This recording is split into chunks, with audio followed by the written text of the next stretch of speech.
Today on Supernormalized, we have Hans Wilhelm. Hans is a student of the works of Gabriel and has done work with Byron Katie and is influenced also by the works of Edgar Cayce in his understanding. And what Hans does is he takes spiritual concepts and distills them down into a simpler understanding for people that may be in a hurry or have never really understood these things before. So we talk about his process, how he came to that today, and what his purpose is in this as well, and what his drives are. It's a really good conversation. I love Hans's work. I watched some of his videos last night. I subscribed to his channel. I'll offer those links to his channel in the show notes here as well. And really, it's great work. Hans explains so beautifully and simply and has such a wonderful, calming, centered, and loving voice. I appreciated all that we shared today, so I'm sure you'll enjoy on with the show. Welcome to Supernormalized, Hans Wilhelm. Hans, I've got to ask you, is your service to others all about the idea of bringing people into a greater sense of consciousness? And welcome to the show. Thank you, Tina, for inviting me. That's a big question. What do I tell you what, I'm a pretty selfish person in a way. I do the videos, which we may talk about later, largely for myself to understand the spiritual laws myself better. And when I do this, then I share it with others, and those who find it helpful will hopefully be inspired, and those who can't work with it, that's fine too. I don't have a real mission to tell everybody about it. I share what I understand and what I love, and that's, I think, let the people come to those who are ready for it. So my mission, I guess, I just put it out there. That's all. And I hope for the best, because I trust there's a team on the other side, and I don't know who it is and what they do, but they have usually been very successful so far to put millions of people in contact with my videos. And I brilliant. That. Yeah. Yeah. Your spirit team is doing great work as well. Yes, I love they that. are. Can you name a single moment or person that most changed the direction of your spiritual life when you were young? Well, first thing which comes to my mind was, and I was in the movie house. This is in Germany, of course, you can hear from my language. And it was a very basic holiday vacation movie, nothing special. It was in Italy, I remember distinctly, and there was a mad professor with this big blackboard behind him with lots of formula, which nobody understands. And there in the corner on the right-hand side, there was a tiny little formula which said 1 + 1 = 1. And when I saw that, it just went through my system like nothing before. And it says, that is true. This is right. It's all one. It's all unity. It all belongs together. There is no such thing as separation. Anyway, that was the first time. And from there on, I doubted very much the official religious teachings from the organized religions. I grew up in a Christian environment, not necessarily household, but they didn't answer the important question, where do I come from, why I'm here, and where I'm going. They were mumbling about it. There were no clear answers. It was only much later, when I was in my, just 20, and I lived in Africa, when I came into contact with the teachings of Edgar Cayce. And for the first time, I heard about reincarnation, and also that Christ taught reincarnation. And that opened everything up for me, because suddenly I could make sense of everything around me, why there were rich, powerful people and poor people and sick people and healthy people. Suddenly, through the law of karma, the cause and effect, which Christ spoke about as well, but it was suppressed, suddenly a lot of things make sense. And there it was just one spiritual path after the other. So that's where we are here now. That's origin. I don't know about those teachings of Christ. I mean, I did go through a similar experience when I was younger with the disillusionment around Christianity. I actually grew up in a Christian family as well. And I found that the priest couldn't answer the questions that I was asking. And that was the bane of the Sunday schools. No, they don't. They don't. I don't like it. They took out the teaching of reincarnation in the 3rd century. And until that time, reincarnation was part of the Christian teaching. And then they took it out, and suddenly they couldn't explain anything anymore. How strange. They shouldn't have done that. What held you back for so long from sharing your mystical experiences publicly? Well, I believe your personal beliefs, similar like political beliefs, are very personal, and you don't Mm. go around. And I don't like anybody knocking at my door and telling me I Jehovah Witness, I have to join them, whatever. I'm good for them, but I don't like to be taught into any religious beliefs. And I always believed that is totally for myself, and I kept it to myself. I never really taught it to anybody or spoke about it. It was only when my father died, just before he died, and he was not believing in life after death. And I told him that just in case he may be wrong, these are the 10 things which may happen if his consciousness survives, and he will find himself still alive when he thinks he is dead. So he smiled, and then a few days later he died, and I totally forgot about it. It was Yeah. only 5 years later when I went to a bookstore and a total stranger came up to me and says, I saw you entering the store, and when you came in here, your father in spirit came to me, I'm a medium, and said to me, go to this man and tell him whatever he has told me about life after death is true.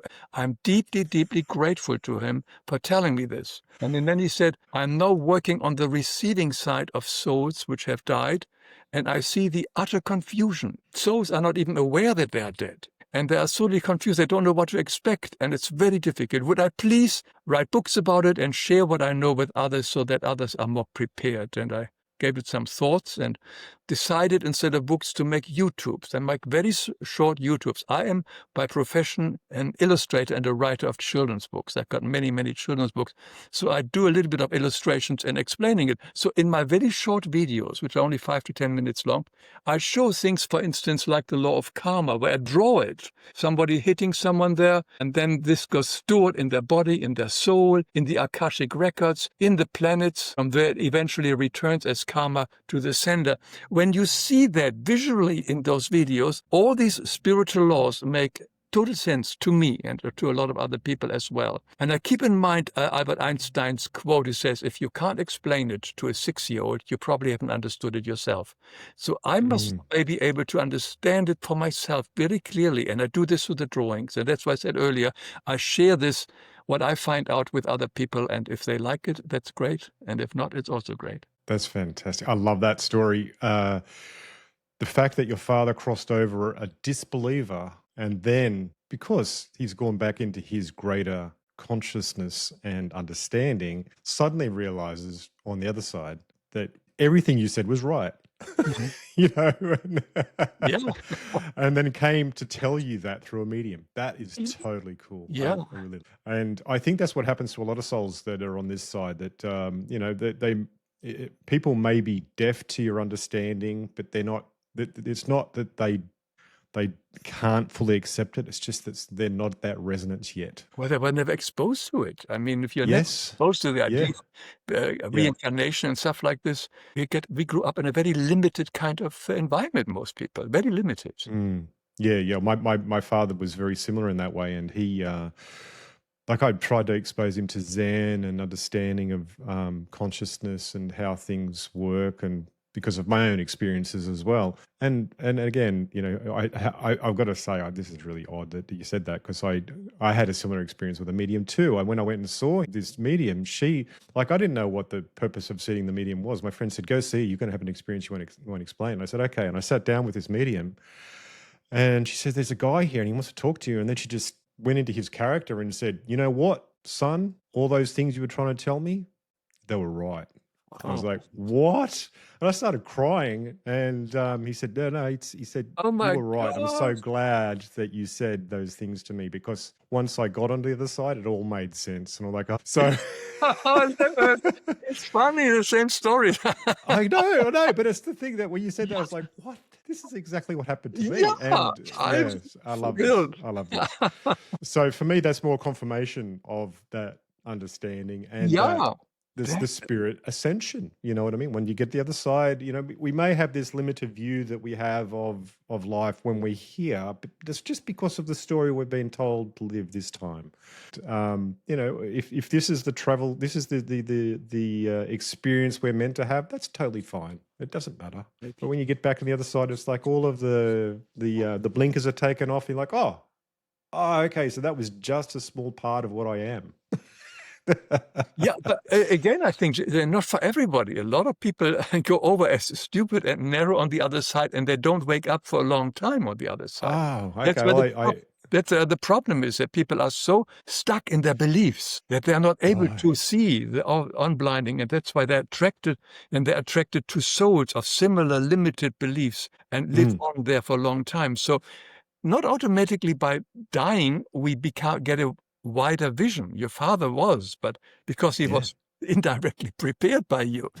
But Yes. many people are just stuck in the way they die, and they just sort of continue the same way on the other side. And it takes a long time and teachings Mm. before they change. That's what I hear from my spiritual guide and understand. Yeah, yeah. Do you think that's a part of the karmic cycle then, is when they're stuck in their ways, they get sent back again? Like they have the opportunity to try and work that out? That could be one reason, but I think it's a minor reason for that. Mm. I think they usually have a chance to somehow get it. It takes time on the other side to adjust and find your teacher there to be able to explain it to you. But I think reincarnation has more powerful reasons, like usually it's a clearing of karma, which is much heavier than a limited life view. So these souls are returning back to undo the karma which they may have created in this or previous lifetimes. And I think that's, for Mm. me and my beliefs, the main reason for most people are here. Not everybody. There are a lot of other reasons why people incarnate. But for most of us, I think is here to undo our karma, which either to experience it, expiate it, or through forgiveness. These are the only two ways how we can get rid of our karma. And I think that's the most reason. That's where you see the people who are sick, who are ill, who are struggling awfully on this planet everywhere. You just open the newspaper and it's all struggle, pain and suffering. This is all karma coming back to souls for the most part. I don't want to say for everyone, because there are so many exceptions and so many other possibilities. But most of the people, I think, are here to go through the. We have to remember, if we have incarnated many, many times, some say 1,000 times, we have lived through horrendous times. In the Middle Ages, you couldn't go from one village to another without being robbed or raped or whatever. It was a brutal life everywhere around the world for a long time. And we, most likely, were part of those brutal people as well. We were not always the victim, and we were often the victimizer. These are all energies. These are negative energies, which are all against the law of love. And eventually they have to be sort of dissipated in some form of way, either through forgiveness or experiencing, and not coming back, not as punishment, but for us to understand this is not the way to be truly who I am, which is love. So it's a gentle form of learning karma, as hard as it appears here on this planet Earth, with some people going through horrendous periods of times. But we also have most likely done horrendous stuff to other people in wars and etc. and in situations. So it's not that unusual to think that maybe we too have been part of this and have experienced it and done this. And to think that the people that, say, for example, even alive today, that are actually pushing upon the world really awful things to control everyone, for example, those same people are actually playing a role they're meant to play to help you to wake up to your own karma in different ways as well. So everyone plays a role in the story of the unfolding of the understanding of the biggest and deepest love there is, which is the connection to the source. Very true. But also what we not forget, if we have got here in America at the moment a very difficult president, we mustn't They all forget. are. They're all the same. It's just they're all sock, No, they're all sock there have puppets. been Sock some puppets. wonderful ones, but They're still sock puppets. but we all have contributed. If we can't point the finger really at one person or one existence, because we, over generation over generation, have participated in the pollution of the planet, in doing negativity things. It's all added up, and they're basically reaping the negativity which we all collectively have co-created. So we have co-created the situation which now these leaders exploit or use for their goodwill, and maybe on the bigger picture for the release of the negative energy. I agree with you. That is quite possible. You also collaborated with Byron Katie as a part of your work. How did that shape your approach to presenting spiritual truth? She is amazing. She's amazing. Her simplicity of it.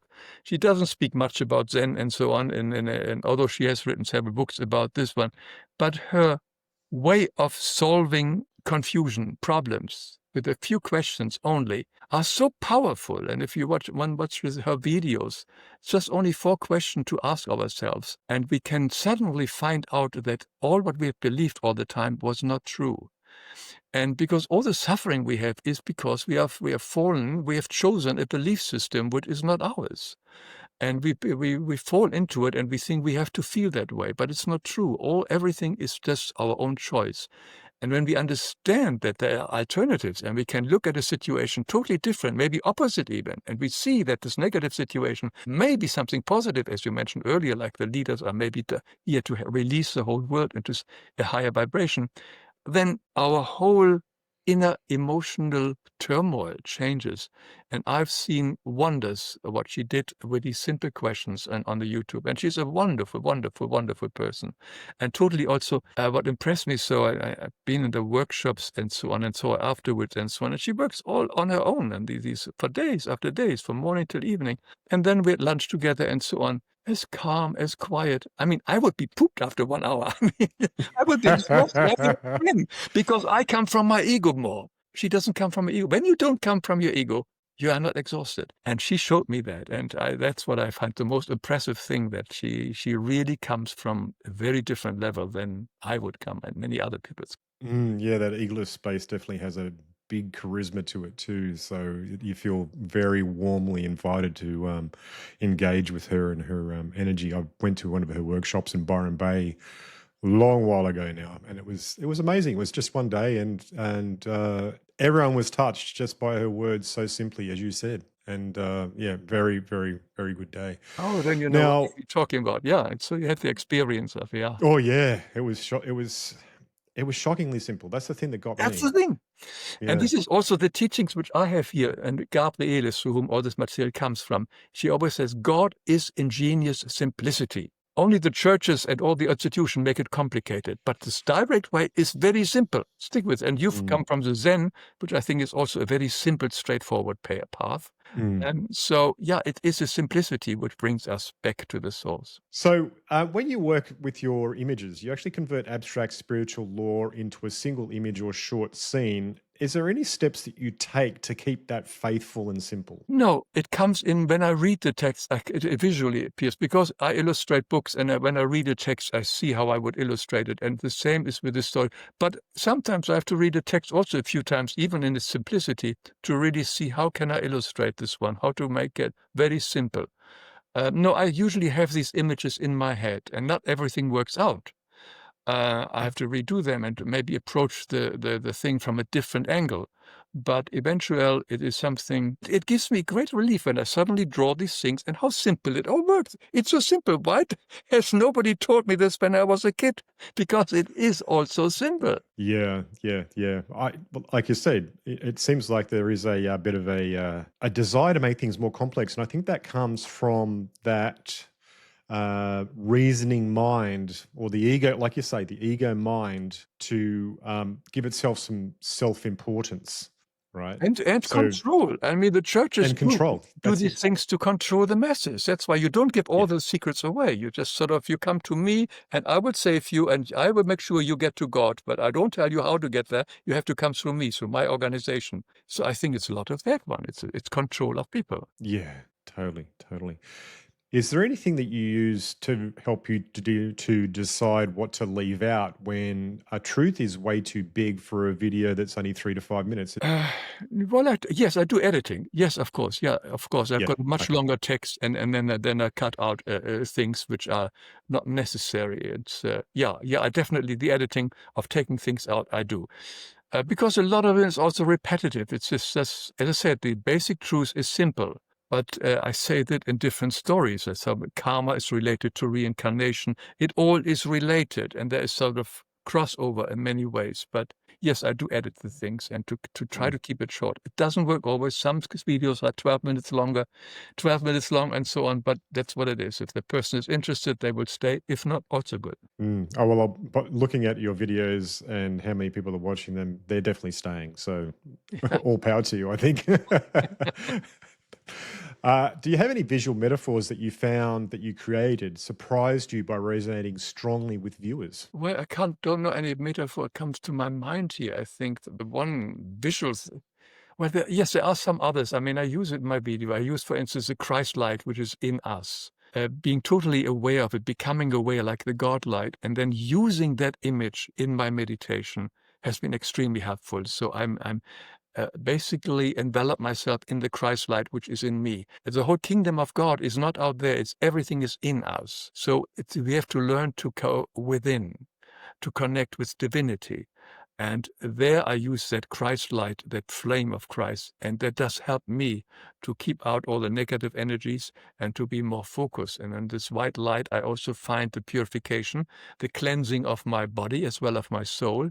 And these are kind of visual images which I use in the meditation. Yeah. Do you have any like 3 short everyday practices that you recommend for people who want greater clarity about life and loss? Well, I really think you start off in the morning, basically to align yourself with divinity. That's what I do. I'm not saying anybody can do it differently. This is important for me. Be grateful for the morning, and when you wake up, be grateful for the night. Be excited about the new day, what will come, and be open whatever will come, and ask for guidance all the time. In many cases, I do also the same kind of a quick review at lunchtime. How was this morning? Did I stay as much as possible on the path I choose, which is the spiritual path? And particularly in the evening, I always have a diary where I write down things which did not work out and what worked out, what I have to do next time. And that is very powerful. The other very powerful tool, which I find helps me a lot, to make a list of everything which I need to do tomorrow or next week or whatever. Not, oh, tomorrow I will go to the dentist and tomorrow I will go to clear up my taxes, etc. Write it down. Physically write down a block of says all this stuff I have to do, still have to do in the future, whether tomorrow or for next day, etc. That has been the most productive thing I found in my life, because I see this block in the morning and I go through it, and in no time I do check off everything what I have to do. In most cases, doesn't always work every day because there's sometimes more on it. But that is a very powerful tool, because the first step on the spiritual path, as Gabriele teaches us, is order, is to bring order into our life. And that means also how we organize the day. And this is one of the important tools which has been extremely helpful to me, to make a list of, when I close the day, what is tomorrow to be done, to write it down, not in my mind, because that goes away and it disappears. But writing it down, basically I commit myself, and the next morning I see it and I will do this without even questioning, because it has to be done. What else can I suggest? Of course, the most important thing, whenever I feel lack of connectiveness with divinity, always go into stillness and in prayer. And when you can, if you live in a way that you can pray loud, do that. I think it's most important to hear our own prayer, to listen to what we say, because the prayers are the connections, and very powerful. And in the prayer is also the word of surrender. Thy will be done, not mine, which takes care of my ego. Whenever it comes up that I surrender, it says, okay, I would like to have the green car, but if you give me the blue car, that's fine too. You have surrender. So the surrender is, I think, an important point, which I feel in my daily work. Yeah. No, good tips there. I appreciate that. And I would love to know what are your three most important tips? My 3 most important things. So one of the things I do absolutely every day when I first get up is I do prayers as well. So I will pray to angels and to spirit for the day, so it opens the right way, and to the planets, which are the rulers of the day, because I do it in like a bit of a magical practice. And for me, that sets the tone for the day. You know, I have connected to the energies of the day, so then things will actually run a lot smoother. And I find that works nearly 99.9% of the time. So when I have a thing that's a bit anomalous, more than likely I'm just going to laugh at it, because it's an interesting surprise. Good. Yeah. Right. Now, another thing that I do as a part of my everyday too is I will actually meditate. And I do two types of meditation. Now, one is actually a sitting meditation where I actually consciously sit and just observe my thoughts and let them go till I hit that spot that's in between thought. All right. And I actually had an interview with a guy earlier this week, and he actually made a really beautiful point about meditation too, for people that have trouble with meditating. And he said, instead of worrying about all of your thoughts, just observe them. And I said, that's fantastic. He said, and when you're observing them, that's meditation. I said, yeah, okay, people need to hear that because it's really important, because most people worry about all the thoughts. You don't have to worry about them, just look at them. Yeah. So that's one of the practices of meditation I do. And another one that I do, I call it a type of meditation called zoning. And what I do is I put on some solfeggio tones, which are tuned to different frequencies. And I usually pick a frequency that takes you into a super deep state. And I use something that I've got from YouTube that I just love, and it allows me to let go in a different sort of way. And when I do, it's like a full day reset. And I usually do that after I do some other work. And so I have like a 2 phases to the day. It's like the first half and the second half of the day. In between those, I have that reset point, and I do a zone where I put music on. It's actually quite loud, but not too loud, but because it's soft music anyway. And it takes me away into a 0 point, and it on average it's about 12 minutes, and I'm like gone and back, but it feels like I've just woken up to a new day because it goes so deep. And then at the end of my day, one of my daily practices that I always do is offer gratitude. And I offer gratitude to my ancestors, my angelic ancestors. And then I offer gratitude to all the planets and their spirits and their intelligences and the power that they bring to us. And for example, the sun brings everything. So and I do those gratitudes, and I offer gratitude to my spirit team, and then to my Thai spirit team, which are a bunch of talisman beings that I work with. And then I offer gratitude to my body for being healthy and happy, and rejecting all disease, curses, demons, and all the things that affect me in negative ways. And that way I try to stop that loose farming on myself. So then I keep a nice clear day, and nearly all of the time, everything runs quite smooth. And like I said before, is when I have the anomalies, I can often let it just wash over me like water over a duck's back, and just observe it rather than be affected by it. And sometimes it's actually most of the time I find it amusing. Like, wow, I didn't expect that. That's hilarious. That's wonderful, CJ. I appreciate it. I'm happy I asked you, because meditation is the one I didn't mention. Yes, I do meditate as well. Actually, I've got 3 or 4 meditating tapes on my videos, which are going very deep as well. That's thank you for mentioning it and reminding that. Yeah, there are a lot of tools we can use. Yeah, there's so many tools we can use. I'm going to listen to your videos on meditation, because I know that because you have such a calming voice, I think it'd be great to actually sit and listen to you and meditate. So. Now, I've noticed that as a part of your work, grief appears often. And now, what would you say to someone who is afraid that believing in an afterlife will stop them from grieving naturally? I think that's an unnatural thing, I mean, personally, but some people, if they're actually afraid of dying, and because of that, they don't want to believe in an afterlife. So that actually makes their grief even deeper, because they're like, oh, it's forever end. You know what I mean? Whereas for people like me, it's like, I'm going to see them soon anyway, so it doesn't matter. Well, the first thing comes to my mind: if I believe that the other person is no longer there, there's no life after this, why am I grieving? Because he doesn't experience anything anymore. So basically, he isn't even aware that he should be sort of not existing anymore.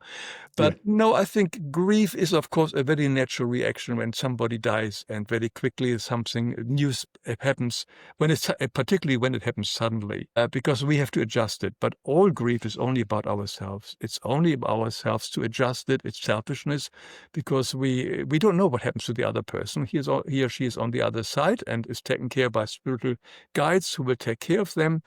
And why grief? The grief is only you lost me, because very often we think we own the other person, and nobody owns anybody. But we think we own it, and there somebody is taken from me, and it shouldn't be. So the grief is always ours for ourselves. And my great teacher, Dr. Kübler-Ross, always said that uh, people who excessively grieve are people who believe they have not said "I love you" to the person who has died, as long as he was or she was alive. So the feeling you haven't verbally said it to the other person can create a tremendous form of grief, because now you think it's too late, which is not true, but that regret is very, very strong, and that can create an excessive grief. But of course, we can always speak to the soul on the other side, although I personally, from the teaching I received via Gabriele, is not to connect with the other person if possible. Only in rare cases for loving thing, but not to attach ourselves to them. And I would do that always via Christ. I would ask Christ, can you please, whatever message I have, forgiveness, I ask for forgiveness to the other soul, and he is an intermediate between the two souls, and will make and will pass the message on, so that nobody, you mentioned earlier, people can attach themselves to us. And only because we know the person doesn't mean he may necessarily be spiritually evolved, and could maybe use this as a very important way for him to live through our energy and be in our presence. So I would not try to attach myself to the person who has died. But if I've got anything to share with them, I would do that with the Christ energy. But yeah, that's basically grief. Grief is basically selfishness. It's basically we cry about ourselves, and but I understand we have to go there because it is drastic change in life. But on the other hand, I hear, and happened with my mother when she died, and also with my father. They both were sick for a while, my mother for 2 years. And when she finally died, there was no grief in our family. We were overjoyed for her release. Because now Because she she'd been through so much. she had lung cancer, and it was awful to see her kind of in that situation. So there was no grief in our immediate family. So we said to each other, let's have a celebration instead of a funeral thing. And then all the aunts and uncle came in. Oh, no, you can't do this. You must traditionally crying and all that kind of stuff, which we did in the end. But no, there was no grief. And I think a lot of people who the partner or the person is dying slowly, just to the fact already well in advance. Very often only when a sudden death comes, totally unexpected, then we fall out of the magnolia tree and wake up, and it is very painful. There's one thing that I got caught on with what you were saying there before, is that a lot of people grieve because they actually didn't say "I love you" to somebody during the time of life. So that would actually indicate for everyone out there that if they tell everyone that they love them and say so authentically, you're less likely to have all of the drama of grieving. I tell you, I made my first book, my bestseller was called "I Will Always Love You," which was inspired by Dr. Kübler-Ross. And basically, the young boy whose dog is dying says to the dog, "I love you" every day. And then when the dog dies, he is not so upset, but everybody else in the family is devastated. It's a very clear message. And when I made the book, it says, wait a minute, I never said that to my parents, because in Germany, we do not say these things. Here in America, we love everything. We love you, we love the ice cream, the weather, and everything. It's easy in America to say, but in Germany, we never say that within a family. It's assumed, it's understood, but never verbalized. So I wrote a letter at the time before the internet, and wrote down, it's sort of, and very difficult to put it somewhere in that I love them, Wasn't easy. And I sent it off, and 2 weeks later I get a reply and says, thank you so much for your interesting letter, although we didn't quite know what you were after. They thought it was transactional. Yeah. So fair game. But that was the funny thing. Yeah. So that was the idea. But at least I'd said it. So that made it easy. How do you suggest people verify spiritual experiences without getting lost in wishful thinking? Because I know that some of those spirits out there that are, not all of them are happy and healthy and want to be friendly and do the right thing by you. So they can be tricky and start, giving you strange ideas that you should follow. So how do you suggest people verify their spiritual experiences just to make sure they're not tricking themselves? I would say don't do it. Don't get involved with any spirits. And never mind, even if tempting that everybody is doing now past life regression at spirit medium, everybody wants to become a medium. It's fine if it happens to you. Mm. But going out and doing it on purpose, ask yourself why. Is it to build up your ego? Is it, do you want to tell us, oh, I'm speaking to spirits, I've got a spirit with whom I connect and so on and who I talk? Find out really what is your real motivation, because all the answers are within you. There are, if you connect with Christ, which I believe is in or each one of us, whether you're Christian or not, it doesn't matter, or with God directly. Why go to someone else when you can go direct to the Father, direct to God? And the replies will come the same way, but this time the replies come from the highest field. I would not attach myself to anybody in the spiritual world. I'm aware of my spirit guide being here right now, and he helps or she helps me in my day-to-day life. But I would not make it an issue to connect with them in the hope I can communicate verbally and hear everything they have to say. I would stay away from it for the very reason you mentioned. You don't know who is slipping in there, because they can pretend to be anybody. And Yes. you are then so bamboozled by it. It says, oh my God, Christ is speaking to me. Isn't it wonderful? Does everybody hear? I'm connecting with Christ. If you want to have a message from Christ, just come to me and I will give it to you. There is a lot of ego in here. And I would be very careful about that. But that would be my experience. If people feel very comfortable, I know there are a lot of wonderful mediums who have who actually usually stumbled on it. They didn't search for it. There are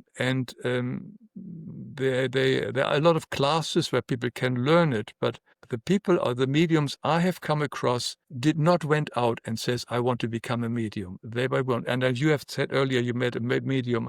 I wonder whether that medium decided one day, oh, I want to become a medium, or whether she was born with that gift and explored it. There's a big difference, because we have to find out why we want to do this. Because there is a lot of confusion in the spiritual world. They are not all smarter than we are. So I would be very careful. Mm. And I made videos on spirit possessions, and it's a real danger. A lot of people are possessed in this world and are used and for the loose energy, as you mentioned earlier. So I'm very careful about that. That's why I put myself in the white light. You do the same thing, I'm sure. Focus on this, because we do know about these negative forces which are there. But that's only me. If somebody else feels drawn to become a medium to save the world, that's fine with them too. But I would just personally stay away with it. And I also would the same way with astral traveling. There are people who have it automatically. I don't know whether you know Jürgen Siebe's work. He does a wonderful. He is a traveler, but he didn't search for it. He had this wonderful book about where he created AI images about the spiritual realms. Fabulous. Yeah, right. Okay. It's a magnificent book, and it's a great idea on the different levels he can go there. But he did it. It came to him. He didn't search out, because there are a lot of people also who go through the astral traveling and get hurt and get lost and get major kind of negative influences. I will be careful. And the same with drugs. People use drugs now to get high image. They go to South America and have all these things. I don't know whether you did this, CJ, but I would be careful, because I've spoken to too many people. People who interviewed me, he also says, well, I had 2 great experiences. The third one was so bad. I had 10 years of therapy and still has afterlife. So we don't know what happens if we force the other side too much into our life. We have enough to do in our day-to-day life from morning till evening. We don't need the other world's exploration. That's how I feel. Look, I completely agree with you in certain ways there. I had experiences with spirits just naturally for a long time, and I also did not believe that possession could be real until I personally experienced possession. And it was awful. It took me months upon months to kick those spirits out, and yeah, it was not good. So I do warn people about that. You know, you've got to realize that if you don't, even if you don't believe in a spirit world, that surrounds us, they still exist and they still have effect upon us. So the best thing, yeah, argument the devil has, don't believe in me. I mean, that's the best. exactly, Yeah. exactly. Yeah, yeah. Now, talking about your videos, is there any single viewer story that still moves you today, and why? Oh, there are some real fabulous ones. I mean, if you read the things, very touching and so on. Yeah, this is I usually go there very quick because otherwise my ego gets too high. So be very careful. But there's a wonderful email I got a while ago from a woman in England, and she said when her father died, she was very close to her father. She communicated with him all the time, and whenever she wanted to do something, she had a close connection, and she spoke to the spirit of her father, and her father helped her and guided her until one day he said to her, "Why don't you just go to the computer and go to YouTube?" And then he spelled my name, Hans Wilhelm, punch it in. She had never heard of me. And she thought it was an opera singer because her father loved the opera. So she put on my name, and immediately the video on mourning and grieving comes up, which Wow. clearly states, let go of the person because he or she has to move on in the other world. Do not cling to them. And she was just sort of over the top with this. This message is exactly what she needed. And this is how her father told her, let go of me, let go of me. We are both fine. You are fine. I'm fine. And that email is, I think, on my website on the About page, because that basically confirms that the other side is watching me too. We're all being watched, Yeah. but by those spirits, they keep an eye on us and keep us on the path. Yeah, definitely. Yeah. Do you speak to millions across many cultures? How do you keep your teachings non-dogmatic while retaining clarity? Well, the teaching doesn't come really from me. It comes all material through Gabriele. We haven't mentioned. This is a woman in Germany who died last year for 50 years. She has given all these teachings, and you see all these blue books in my back around. These are just only some of them. And there's a huge library in Germany called the Sophia Library, where people can Google it and find it, where all her material is stored and recorded. And her teachings is so phenomenal. I've done many other spiritual paths, like you probably too, but I've never found anything as clear, as in total understanding for me, and as deep. I mean, just Christ came through her and gave her, for instance, here, this big book here, The Great Cosmic Teachings of Jesus of Nazareth to his apostles and disciples who could understand them. This is a huge book with information we have never seen before. And it's not difficult. As I said, it is ingeniously simple. And therefore, the material I'm drawing from mostly is very direct, very straightforward, very profound, and it covers absolutely every aspect of life, from birth to death, from material world to all the levels in the spiritual world. So everything is very clearly explained here. And it is also this, her work is not an organization you can join. You don't have to pay anything to benefit from it, except the price of a book, maybe. So there are no teachers in this organization, because it's only the material, which should not be altered by teaching people, which is available. And because Gabi says, do not go to other people. The God is in you. Christ is in you. You can speak directly to them, and I have them. So have no other human being or spirit around with you. Go directly to the source. And that is basically where I get my material from, and I feel very comfortable with it, because I've been working with it now for 45 years. And compared to many other paths which I've done in the past, this material has helped me to make certain important changes in my life, of habits and ways of seeing things, which really were very important for me, because suddenly I saw everything from a very different perspective, and it just all came together, all like a big jigsaw puzzle. And if you see, I watch my own videos at times, because I'm the one who has to learn. All these videos are for me to understand. I'm the one who learned from it.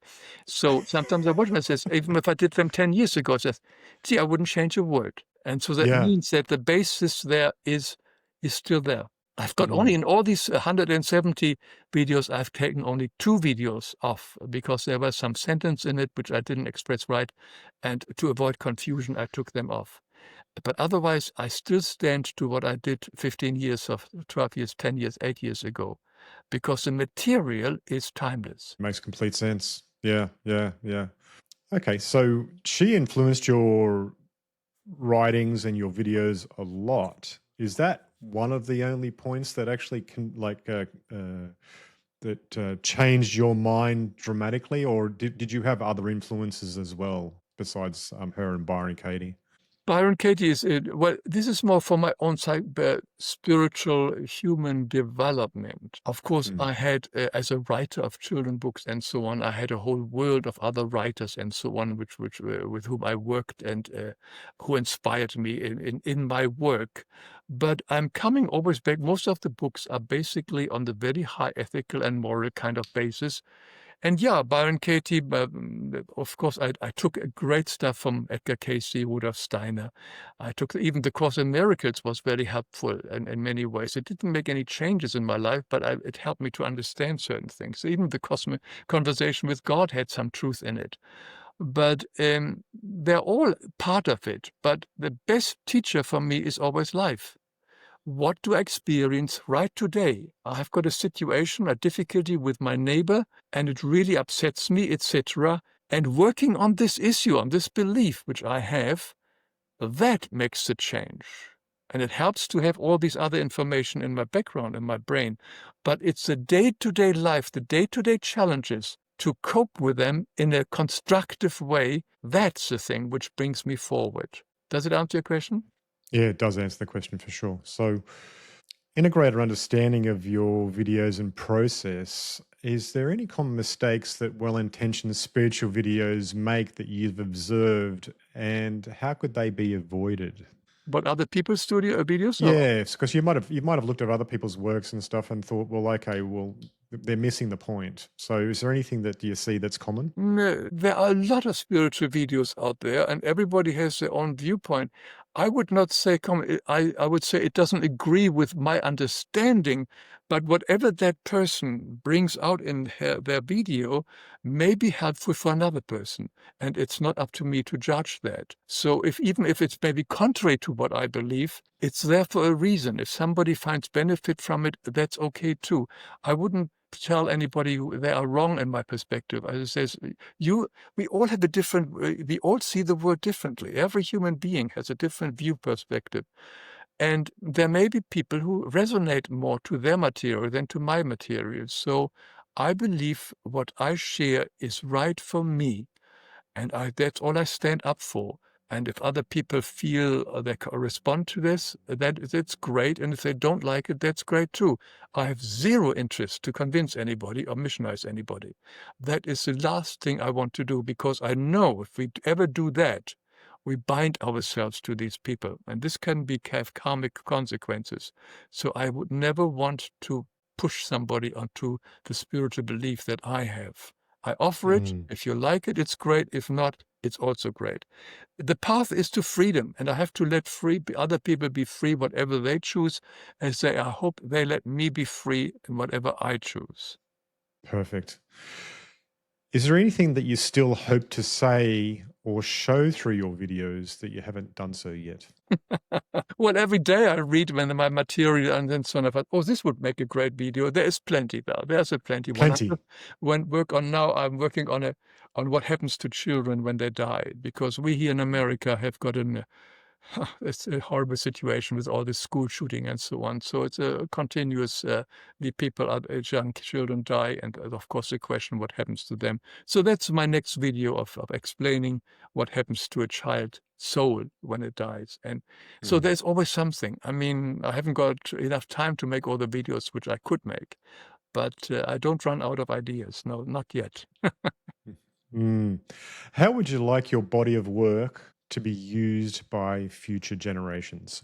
Oh, I don't care about my body of work. If they find the books of Gabriele, which is the authentic material, the real material, that's what important for me. If anybody, you can enjoy my videos, do it, but then take the next step if you wish to take any of the books, because at the end of many of my videos, I mention a book from where I take this, and many of these books out there, short books, thick ones, which explains it in much greater detail. And that is basically my secret wish, that if you are interested, go right to the source, because this is source material, which means divine material as I see it. Don't take me. I may be just only the bridge to it. That's it. But no, I don't want anybody following me as a guru or teacher, whatever, because again, it's all binding. I'm merely showing something which is available. And if you want to know more about it, go directly to the source.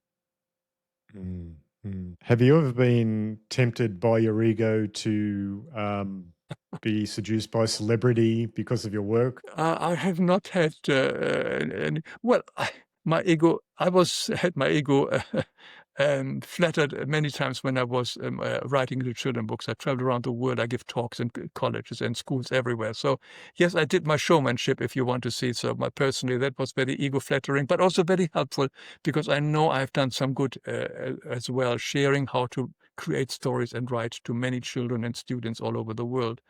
That was in a way ego flattering, but it was also awfully exhausting. I was so happy when Zoom came up and I could do these things from my living room and I didn't have to travel anymore. So I was delighted about that one, because I'm up to here with traveling. Yes. So, but otherwise I have not been touched by extreme celebrity kind of, that's not in for me, I think. I'm quite happy where I'm right now. Nice. Now, for video watchers that haven't seen your amazing works, which one would you recommend as for a first point of dipping their toe in to become fully engaged with your understanding? Well, I think the most explicit one is a bit longer. It's called The Amazing Earth School, which explains where we come from, why we are here. But there are also other videos. And I really think if they go onto the website and look at all the videos, either on my website, lifeexplained.com, or on the YouTube channel with my name, it's also Life Explained, I think your soul will guide you to the exact subject which you need to know right now. And in that short video, which may be very specific about one little topic, you will see whether this vibrates to you or not. I think your soul will guide you to it automatically if you see all the various topics. You may be overwhelmed by seeing suddenly over 150 videos there, but your soul will guide you exactly to the one which you need to see, and trust your guidance and see it and see how it works. And be open to that. So how I would do that. But otherwise, if you have the time, which is a bit longer, it's called The Amazing Earth School. I'm subscribed to your channel. I saw that one there last night, but we were watching late. So I was like, well, we're going to watch that one tomorrow. So that's tonight. Yeah. Hans, it's been a pleasure talking to you. Is it already how over? Can people... Sorry? Is it already over? It was so fast. I know. Well, it happens like that. No. Thank you. Is there any question that I should have asked that I didn't ask? No, you did great. I'm so happy I asked you some question about what you do the days. I have to learn. I have to do that more as well. Yeah, I find that I usually guide everyone else's questioning, so it's really good to get some questions back. I like that too. Yeah. So thank you for that. Now, people can find you on YouTube. And what's your website address? lifeexplained.com. Nice and easy. I'll put that in the show notes. And I thank you so much for bringing all of this wisdom to my listeners and watchers on YouTube. And I appreciate all that you've shared here, Hans. Thank you so much. Thank you, Steve. I appreciate your invitation. It was great meeting you. Maybe we do it again sometime in the future. Yeah, for sure. I'd love that. We can go through some of your videos. I'd love that. That'd be cool. All right. I'll just say goodbye to the listeners. Thank you so much. What a great episode with Hans. He is such a character, and I'm going to get onto his episode that he mentioned, which is The Amazing Earth School. We saw that there in the list last night, so we're going to definitely watch that tonight. And I want to find his videos on meditation as well, and I might even encourage him to do some more guided meditations because of the way he speaks and his centeredness. It can bring a resonance with that space that you need to feel 0 point. And I think that's something that we all search for, is that state of release and happiness. And I'm sure that his meditations would do that. So I'm going to encourage him. So if you've enjoyed today's show, please like and subscribe if you're on YouTube. And if you're on a podcast app, 5 stars, say something nice. And if you think somebody else would enjoy hearing this too, please share it to them today. Thank you very much for listening. Until our next episode, it's bye for now.